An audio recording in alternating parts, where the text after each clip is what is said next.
Now, I want to discuss something else with you. It's going on in my beloved's new home of Florida, because it's very important, particularly for your Floridians and others. For conservatives and Republicans, constitutionalists, whatever, all over the country. Florida, you have a fantastic governor. I call him America's Governor, Ron DeSantis. I know because I live there most of the time. And the people of Florida know it. He is a true conservative. He has governed like a true conservative. No taxes have been raised. He wants to do away with a big chunk of the property taxes. Pro-law and order. It's one of the safest states in the country, despite its massive population and its growth. People want to move to Florida.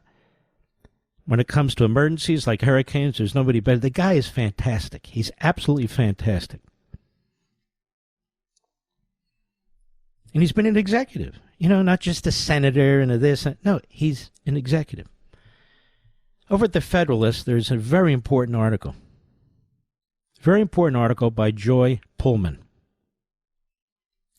I'm going to start it now, but we'll complete it after the bottom of the hour because I want to show you how a state can be destroyed by RINOs who are working with Democrats.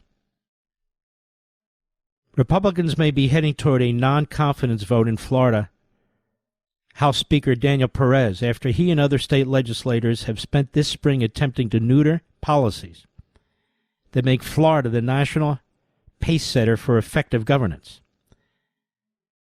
This includes efforts to hamper immigration enforcement. We had the governor on here talking about that. Protect education, waste and indoctrination, undo lawsuit limits, increase taxes, and smear conservatives. The drama includes an attempt to scandalize a charity Governor Ron DeSantis' wife, Casey, supports. She is a lovely lady, as honest as the day is long. Florida was very atypical for 6 years, and then now it's just going right back into typical mode, which is more like a Texas or an Indiana or a Georgia, a red legislature that we're going to do everything we can to bring Walmart's tax rate to the lowest level imaginable and then do absolutely nothing to combat things that affect the quality of life for the middle class, says Anthony Sabatini, a Republican former state representative who is now a county commissioner outside of Orlando. I'm no fan of this guy Sabatini, but he's right on here, and when you're right, you're right. And I want to finish this because the Republican corporatists, establishment, and the Democrats are now working to destroy Florida. What's going on in Florida right now is a disgrace. It's the ruling class establishment. So I want to go on with this excellent piece from the Federalist by Joy Pullman. DeSantis is term limited. Well, let me do it this way. Primary battles backdrop the invective-laden, highly publicized spat between the governor and the House. Perez, who's the speaker, this guy is a liberal Republican, a corporatist, is also term limited and rumored to be ready to run for mayor of Miami, an open seat in a Democrat-friendly locale. The current Republican Miami mayor demanded DeSantis reinstitute COVID restrictions and supports high-cost energy. But he wouldn't. DeSantis is term limited out in January 2027, and his wife may seek his position. DeSantis rode high on transforming a politically contested Florida into a supermajority Republican state that voted for his reelection in 2022 by 19 points, the largest margin for a Florida governor in 40 years, largest margin ever for a Republican. But he burned some of the capital in a failed primary, President Trump, in 2023.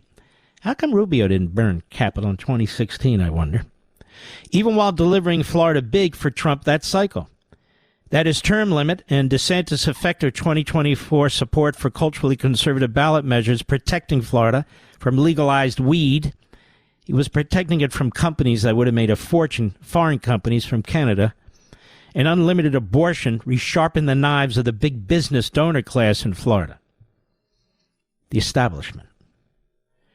That party wing now advertises itself as pro-Trump while continuing to suffocate Trump and DeSantis policies that their voters love. This threatens Republican victories in the state long-term and Florida's policy leadership across the country. Some Florida Republicans even participated in a Communist Party-connected smear campaign to block 3 of Governor DeSantis' January appointments to the University of West Florida's 13-member Board of Trustees. Students for Socialism and Party for Socialism and Liberation activists at UWF helped create and amplify false claims of quote-unquote controversy and quote-unquote bigotry, with 200-person protests against DeSantis appointee Scott Yenner, according to USA Today. He's an Idaho professor, prolific scholarly author, policy hand with a history of facing student protests for publicly stating his basic truths, such as men and women are different, feminism hurts society, and family is more important than money. The Party for Socialism and Liberation is a quote-unquote revolutionary communist party that urges a revolutionary overturn of capitalism and backs feminist gender theory, according to its website. So Yenner's many public statements supporting marriage and sex differences triggered protests and false accusations from Marxist students, media, UWF faculty. Thanks to weak Republicans, their witch hunt worked. Some Republicans, including Ethics Committee Chairman Senator Don Gates, Senator Alex Katayud, and Senator Randy Fine, now U.S. Congressman, I regret having backed this guy, even applied the communist smears to other UWF appointees because the majority voted for Yenner as board chairman. Fine filed an amendment to Senate Bill 1312 to remove Yenner's position.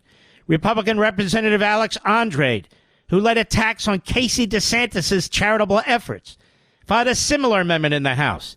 And they hysterically claimed Yenner and anyone who works with him hate women and oppose female education. So here you have 3 Republicans using Communist Party propaganda against DeSantis, his candidate, and his wife. You even have some of these Republicans who accused DeSantis of anti-Semitism. Unbelievable. Sick. Sick. Yenner's wife works, and she and their daughter went to college. He helped start a premier classical school that educates women far more robustly. The most public institution, celebrates their participation in sports. But they smeared the guy. Yet on April 9, Yenner stepped down from his provisional status on the UWF board ahead of an expected committee vote against confirming him. Appointee Gates Garcia also resigned from the board on April 17, likely expecting to lose his vote. Appointee Adam Kissel, a former Trump administration official, lost his committee vote 5-4 on April 22, thanks to this guy Gates and Republican Senator Jennifer Bradley voting with Democrats. Gates represents Pensacola. I wonder if he's related to our boy Matt Gates, where UWF resides, an increasingly purple locale that strenuously opposes making college work better for students and taxpayers. I think there was genuine concern and fear that UWF would become the next new College of Florida, which did need to be rebuilt from the bottom up. They didn't want that.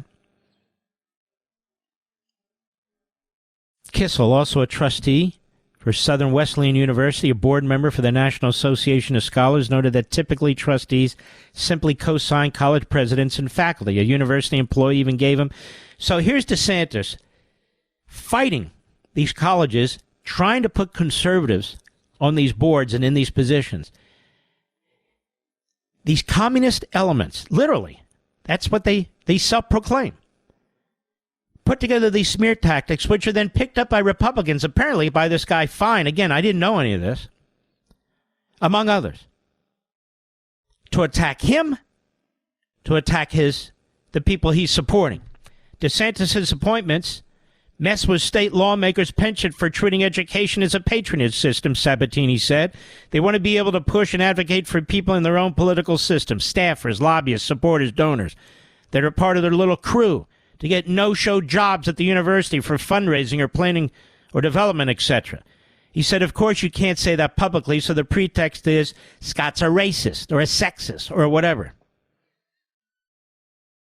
Now, Florida's legislative session will now extend through January 6 as lawmakers tussle over relieving property taxes that have soared with inflated home values. That's yet another issue. Perez, this guy, this Republican, this corporatist, who wants to be mayor of Miami. This guy Perez, the speaker, has fought DeSantis on for no clear endgame except publicly trashing the governor. Perez's office did not respond for comment. This spring, the Florida House passed House Bills 1321 and 1267 to force out conservative personnel DeSantis had been installing in state universities, and end his recruitment of nationally recognized conservative policy experts in education. It would require them to live in Florida and be quickly ousted via short-term limits, as well as create more bureaucracy and personnel changes, especially for college trustees and presidents. The Florida Senate refused to consider DeSantis' nomination of Moms for Liberty co-founder Tina Dukashvich. I've met her. She's fantastic. But they stopped her, the Republican State Senate, for an ethics commission position, which removed her from the post on April 29. It's likely retaliation for Moms for Liberty activists primarying weak Republicans over DEI, school lockdowns, and allowing kids to see queer porn. I guess that's a biggie with the Republican establishment. Perez, the fraud Republican, also fought to undo state tort reform with House Bill 1551 and Senate Bill 947. You know why? They need the trial lawyers. These liberal Republicans, these phony establishment Republicans who play footsie with the Democrats, they need the trial lawyers. Now, these would increase insurance costs and attorney's fees, said public testimony on the House bill, but he doesn't care, Perez. He wants to be mayor of a Democrat city, while forcing Republicans to defend policy victories they've already established in previous sessions. The drama has included this Perez-led House not considering bills to establish open carry, so he's blocking that, to ban Marxist queer sex flags from government properties. He has blocked that. What do you think about this, folks? Perez's speakership has been marked by middle school level reprisals and drama while he projects the same onto DeSantis. It seems we're getting to this regularly while DeSantis has a temper tantrum, he told the corporate media. Besides the special session gavel out, gavel in stunt, when it came to a major immigration issue, the leaders of both chambers worked to override DeSantis' vetoes. The first time Florida's legislature has done so in 15 years. The last happened as a legislative rebuke after Governor Charlie Crist left the Republican Party. So this guy Perez has led the establishment, the RINOs, working with the Democrats to basically overthrow DeSantis. After DeSantis proposed more stringent immigration enforcement than Speaker Perez, one Monday morning in February, Representative Mike Caruso, Republican Palm Beach, came into work and found his corner office cleared out. He's an outspoken DeSantis ally, eventually found his goods piled on a different floor on top of his American flag, he told the Federalist. This is this guy Perez. For disagreeing on immigration policy, Caruso said Perez also stripped his chairmanship of the Economic Infrastructure Committee, denied all his approach. So the guy's effectively a mobster. He runs the place mafia style, this guy Perez. He's selling out. He's selling out to all the special interests, to all the moneyed interests, to all the corporate interests. He's selling out, using the RINOs, the Republican establishment, to strike back, using academia to strike back. This guy, Perez, he's poison. Poison. There's a great underlying rumbling from the members that they feel tired of being retaliated on, abused, forced to vote certain votes that they did not come up to Tallahassee to do inferior retaliation. From Perez, says Caruso. He thinks if the Speaker can't get it together on the already delayed state budget, a no-confidence vote will become a majority position. Well, we here on the Mark Levin Show support a no-confidence vote. We support our Governor DeSantis. We support all the tremendous policies that have been instituted in Florida. And I'll be damned as one citizen of Florida, one resident of Florida, if I allow some candy-ass establishment, corporatist, Republican who wants to be mayor of Miami to sell out the whole state. His name is Perez. He's the supposed Speaker of the House. He's supposedly leading the Republicans. He's leading them to defeat.